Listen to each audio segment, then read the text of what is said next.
All right, so we are live again for another episode of Own Your Yes. I am your host, Valera Wilson, and I am so delighted each week to talk with amazing, successful female entrepreneurs and leaders in companies to really go behind the scenes of our lives and talk about the path to success, the challenges and the lessons learned so that we as women collectively can thrive and grow, and most importantly, own our yeses. So I'm so excited today to have with me Tina Powell, who is the CEO of C-Suite Social Media.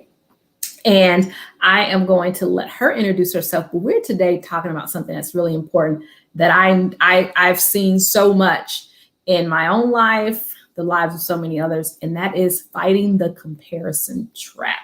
So with that, I want Tina to go ahead and introduce herself. Well, first of all, thank you so much. Thank you, everybody who's watching this right now, whether or not it's a replay or if it's a live stream. What an honor to be here. I'm so thrilled and I'm so humbled by the fact that you would have me on today, Valera. And I think that I've been an admirer of your work and how you've been bringing these conversations to the forefront. And, they're really honest and authentic. So I'm going to go deep today and be very, very transparent on it. But, I applaud you. I applaud the book. You're a person, you're a thought leader who is now, having these kinds of conversations and making them fun. Like, what a fun thing to be here. Yeah. So, we're going to have just a great time today. And, the stories and the things that you hear, it's not all rosy. It's been really super, super hard, right? And so I'm so happy that we're telling that story because when we see each other, right, Valera?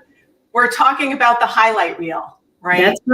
That's right. Spend a whole lot of time talking about the highlight reel, and that's not always real life. Exactly. And I do want to occasionally post and say, hey, you know what, guys? I'm having such an awful day here, and, I've done maybe one or two of those posts, but, I think that it's a different environment. What I've learned from the last year is I have reflected on my life so deep, every single choice that I've made, how I spend my time, who I choose to surround myself with. And, this was one big, I would say, celebration, meeting you during the pandemic, getting your book. I'm telling you, your book launch, it was the best fun I had during the pandemic. Beautiful people, we were drinking, we were having a fantastic time. And so, there's celebrations too. And those celebrations come with the challenges of life. So it really is truly an honor. And thank you so much for having me today. Absolutely. We've had some great conversations, and I love your light, your energy, all the things that you do to support other women as well.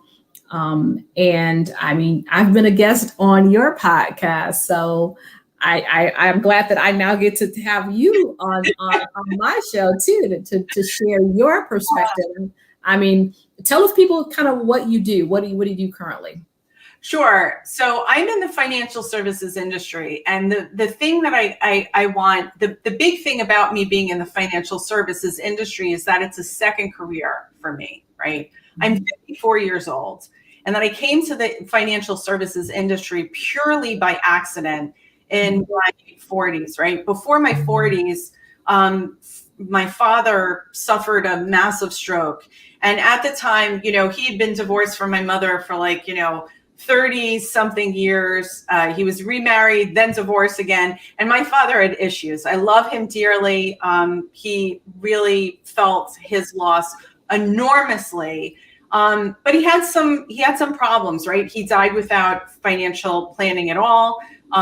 It was exacerbated by the fact that he was in a nursing home for 5 years. He had drug problems. He had alcohol problems. So when he suffered a massive stroke, we had no financial planning around that. We had no insurance around it. And so 5 years, going back and forth and being like part of the system really taught me that, hey, I want to learn about money and finances and this whole thing.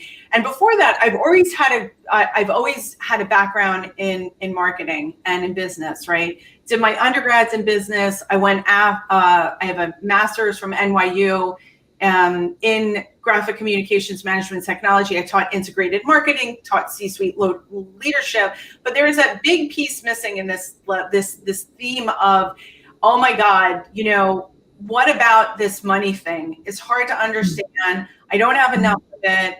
I definitely want more of it. My father died without it, and I saw how that could really affect somebody. So long story short, I came into the industry. It was Craigslist, right? It's Craigslist, and I took a job as an assistant to the head of operations for Northwestern Mutual Life Financial Network. We were servicing a team of 3 insurance agents, and it was like 20 hours a week, like $20 an hour. I was like, just get your foot in the door, right? Key takeaway, ladies, here, get your foot in the door. And that's how I came to the industry. And I knew that it was the right place, but I wanted to break in. And that was my first entree. And I learned actually an awful lot. Fast forward, it's such a long story again. When you're 5 decades old, when you're half a century old, you have a long origin story. But I really want everybody to just understand the why of financial services. Anybody can learn about money. That also too is a really key takeaway. And it's so empowering. It's one of the most empowering things that you'll ever do is to learn just something about money. And so I found a way to bring what I love, marketing, digital. I was part of the internet before the internet happened, learning HTML, taking my first online courses and really like digging deep. So that's been my passion. And then I came to, after the position at Northwestern Mutual Financial Network, I was doing some consulting. So it just so happened that I was consulting with a company, and I was doing a really great work. But then I started to develop my business even more. And I grew my business. Actually, I did the first newsletter, the first electronic newsletter for Starwood in their food and beverage division. And that was a milestone to hit that. And so then I had my consultancy started to grow. I started to get more clients. And then one day, this is such a fun story. I love to tell it. One day, the phone rings, old fashioned phone, right? Before with the cord. And I go, hello. And someone's calling from the agents had been referred. And so I pick up the phone. I'm like, hi, and this company's called yeah, we referred to you from Robin Frizzell. And I was like, well, that's really great, but I have no idea who Robin Frizzell is. So it turns out that Robin Frizzell worked for Linda Panagia at 201 Magazine, where all of our clients, we were designing advertisings for them. We were placing really key pieces in there that was helping our clients get noticed and get customers, right? And that was my first entree. So it happened to be a wealth management firm. And this is back in 2007. Okay. So what happened is I worked for them for 3 years, right? Almost 4 years. And then they made me an offer and they said, hey, we'd love for you to join the firm. And I said, yeah, I want to join the firm. My father died in 2005. I started to learn all about money, started to learn about wealth management. So 9 months after joining that wealth management firm, now, mind you, I have no real major financial experience, but again, getting my foot in the door, I was willing to learn. I got my Series 65 license. I did every job in that organization. I learned how to do portfolio management accounting systems. I knew how to work the risk management platform, learned everything I could, sat in every single prospect meeting for a period of 7 years. Wow. Okay. And this is the thing that hit me, Valera, and it ties along a lot of the work that you're doing about empowering women and bringing us together to have honest conversations. I always felt like when you're in a wealth management firm for 7 years and you hear every single conversation, that you have this crystal ball, and it's like, oh, I could see I could see women in their 30s, their 40s, their 50s, their 60s, their 70s, their 80s, their 90s, you know, and even if you had the most, even if you had the best financial life, right? You had the money, you had socked away enough for retirement.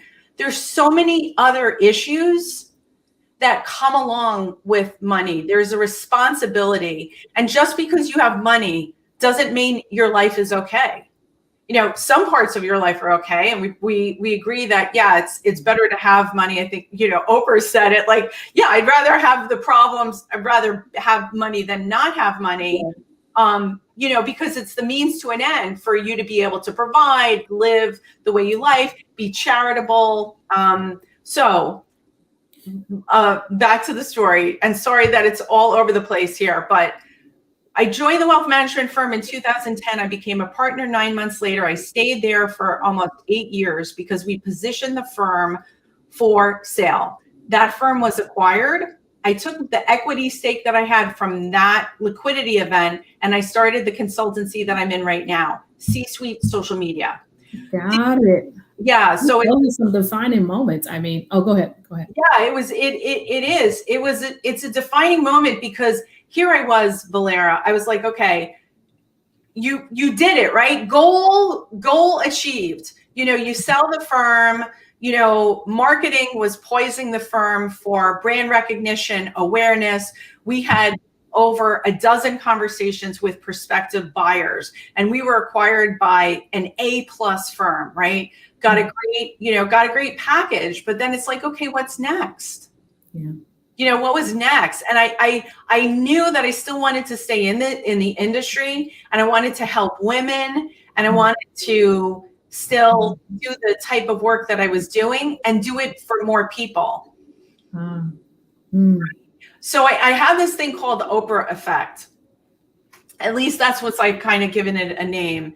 And that you remember the episode. Well, I remember the episode when Oprah's like, cars for everyone. And it was, can you imagine like how incredible that must have felt and, you know, people are crying, and it's like, you know, it's better than any, you know, episode of the Price is Right, like at the end where you win everything. And so the idea is this: if I can help one company, and then that company helps the women that they serve, right? So if our company, C-Suite Social Media, can go into a registered investment advisor, and if we can help build their business, and in doing so, that they touch the lives of other women and they're able to reach more people, then we can now create a lifeline to that end client without that woman even knowing that we had a hand in her being there that day.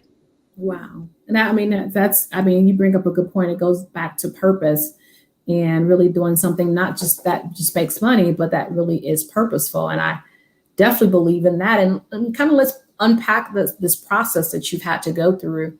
I mean, you know, I know we've talked about this, and, you know, when we started, it's talking about these highlight reels, and everyone thinks that it's a exciting journey to start a business and it just happens and that, you know, everything is well. But I mean, you just brought up some things in terms of you didn't have a background of family members who had businesses, did you? I mean, what did that look like for you to start it out? Yeah. So, I mean, in one hand I did. So it was the entrepreneurship model for me growing up. So, well, first of all, my mother was a single parent. So my mother was a single parent. We grew up in, you know, in apartments and moving to different places. And my mother working 2 jobs. My mother working as a waitress, and then also getting her RN and becoming a psychiatric nurse. So she would always leave in the morning for that job, and then at night she would work as a waitress. And so eventually my mother would bring us to Bergen Community College in Paramus, New Jersey, because she was the oldest of 9. Again, my grandparents and that whole family unit, nobody had any money. Going to college was like, you were lucky if you finished high school. Like, what is this college thing? So my mother brought us to the community college where she earned her associates and then her bachelor's. And then eventually, fast forward years into the future, she had her own bookkeeping business. She worked for a tax accountant for 13 years. And she married my stepfather. And my stepfather's no longer alive, but he was an Italian immigrant. A Sicilian is very hard. Sicilian men are difficult, Valera. But he was he owned a Salon 22 in Tenafly, New Jersey. And one of the best decisions that they ever made was that, they were both entrepreneurs, but they made the decision to buy the real estate, to locate in the best economic, the best economic conditions there, to give that business, life, and knock on wood. I mean, it was a great business. My father always worked for other people. He tried to have his own business. He was a maitre d' in New York City at the Copain restaurant. So, I have very early memories of going to New York, but nobody ever had that corporate job. Nobody ever had that corporate job with just like, hey, let me explain what a benefits package is like, or, let me stock to you. That narrative was completely missing. Nobody talked about investing, 401ks. Well, Roth IRAs were a thing, or came later. I think those came in the 70s. So for me to be where I am right now is divine intervention, and really understanding what you don't know and feeling so stupid about it. I was like, all these people were taking advantage. My father was in a nursing home. They were stealing everything from us. I was like, what can we do? What can we say? What power do we have? And knowledge is power, right? Yeah, that's I want you all to take away. Like, I watched my mother go from having like no college, no prospects of working in a normal, like a job that afforded her 9 to 5. She worked like a dog, 2 jobs. I mean, it was really, really hard growing up. And, education provides you that knowledge. Knowledge is power. Knowledge will improve your life in ways that, and it still goes for today. And knowledge is more accessible than others. Even just reading your book, you're absolutely worth it. Read a chapter in a book, you do a couple exercises in that book, that could just change your life and change a decision that could have an enormous impact on your life. My mother decided to go to community college, that eventually she went and earned a bachelor's. And it took her like 10 years. So I had the work ethic always modeled for me. Entrepreneurs work their butts off. No, that makes sense. I mean, I think one of the things that, we, from a curiosity perspective, when we talked about this, is this thing of what did, you mentioned, I didn't grow up, with the corporate job. I did see entrepreneurs, and maybe all the examples weren't maybe ideal earlier on. What did you find the comparison trap coming in? I'll tell you exactly when the comparison trap happened really, really early on in my upbringing. So I mentioned the fact that I was raised in a single parent household. And the reason why I want to tether it, or I want to anchor it to such an early memory, is because that's, if you read any of the psychology, if you start to dig into these principles, this isn't just something that you feel like in your 20s and 30s. It has a beginning point of that. And that beginning point of that is your childhood and how you grew up. And I mentioned that we had lived in apartments, and that my mother having this, knowing intuitively that the only ticket that was going to get us out of the crappy apartment that we were in and out of the lifestyle that she was in, was that kept her hostage, was education. And so what she decided to do is, even we were moved in a small apartment, we moved to the most expensive school district in Bergen County, New Jersey, Tenafly High School, right? And when I first came to Tenafly, that's when I started to do the comparison shop, because I was like, wait, hey, I came from going from like Hackensack to Tenafly. That's culture shock, right? And here I am feeling kind of like comparing myself. All the other girls are wearing like really cool clothes. Their parents are showing up with fancy cars. It was the first time actually that I had been to somebody's house where there were like full-time maids and housekeepers, and they had racquetball courts in their house. I was like, wait, and I'm in the kitchen, Valera, I swear, it was like wild. So you could see their racquetball court. And I was exposed to an insane amount of wealth. So growing up was super hard. And I was like, here I am, like high school would come, even senior year, right? And the people that I went to high school with, they're, again, enormous privilege. Their parents were doctors and lawyers and founders of like big companies. And so for their 17th birthday, you'd see, like, you'd go to the parking lot, right? And all of the cars and whatnot. And so that was really, really hard. I'd say, like, growing up as like the poor kid and then moving to the most affluent was like a culture shock, and always being like, wow, I look different. My house looks different. My car looks different. My parents look different. They don't have the same kind of like upbringing. Mm-hmm. So that sticks with you. The good thing is, like, that, then what you think is a crutch, or what you think is like a bad hand. Mm-hmm. And if you go and you study like high performance, high achievement, it's usually people who've been dealt a crappy hand, that you develop such skills to fend for yourself. And one of the biggest skills, one of the big takeaways from that was delayed gratification. I am a master at being able to just say, hey, I always dream my mother would take me to Sears, right, to go clothes shopping.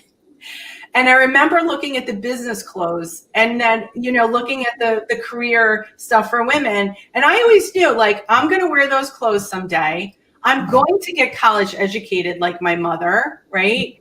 Yep. And I knew that it would happen.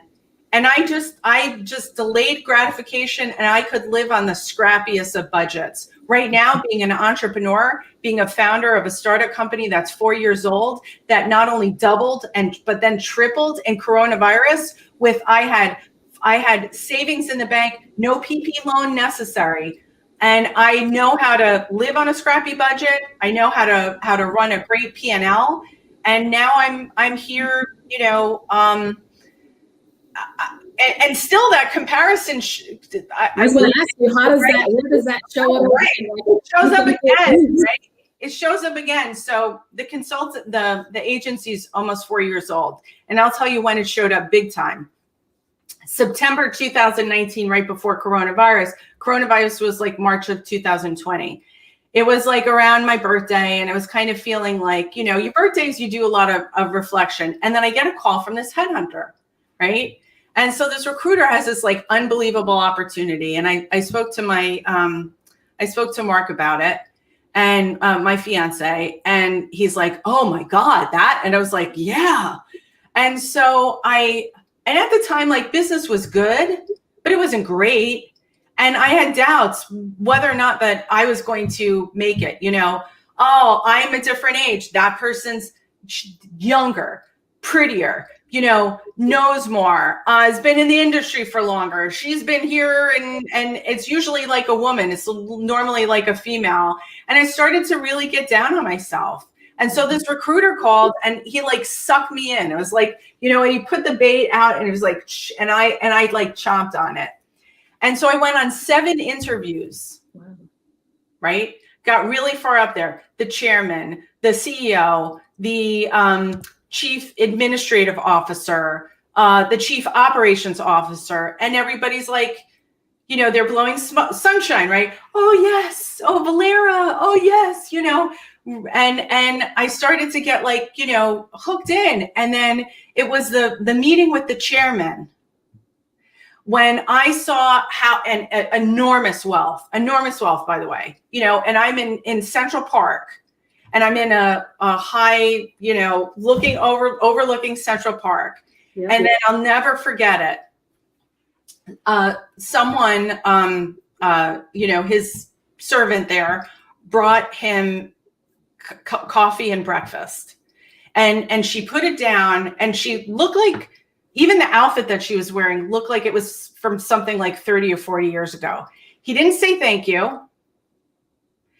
The way that he treated her, I swear to God, Valera, I wanted to just get up out of my seat and just run. And maybe I should have that day, right?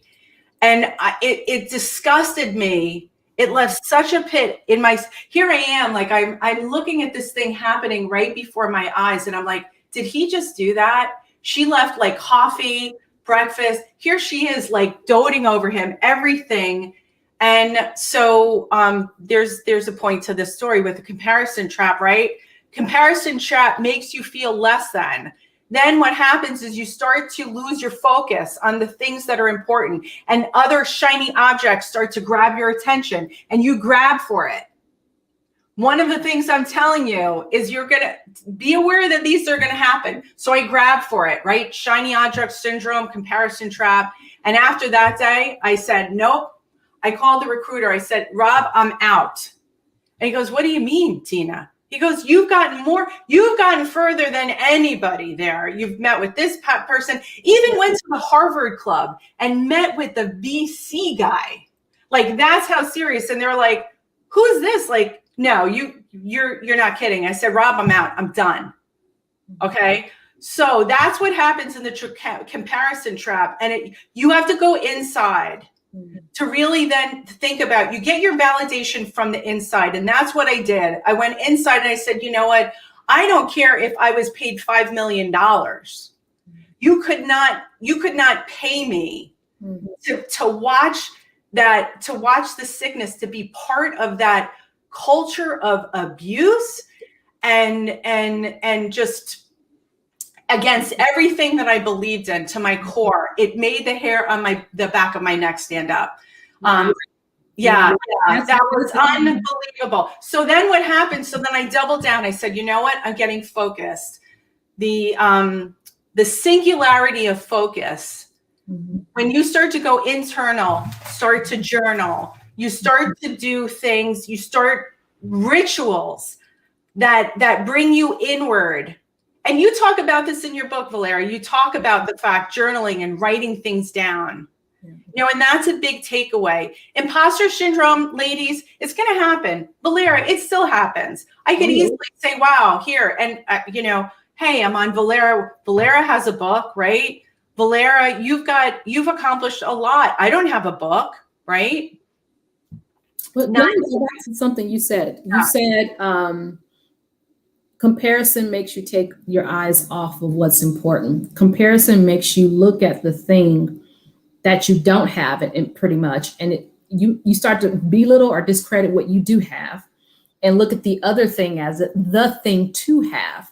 And I think that's such an important point that I hope ladies are catching us. I wanted to reiterate it, is that when you're so focused on the other or what you don't have, you devalidate what you bring to the table. And I think that's such a phenomenal, I call it, put a pin in it.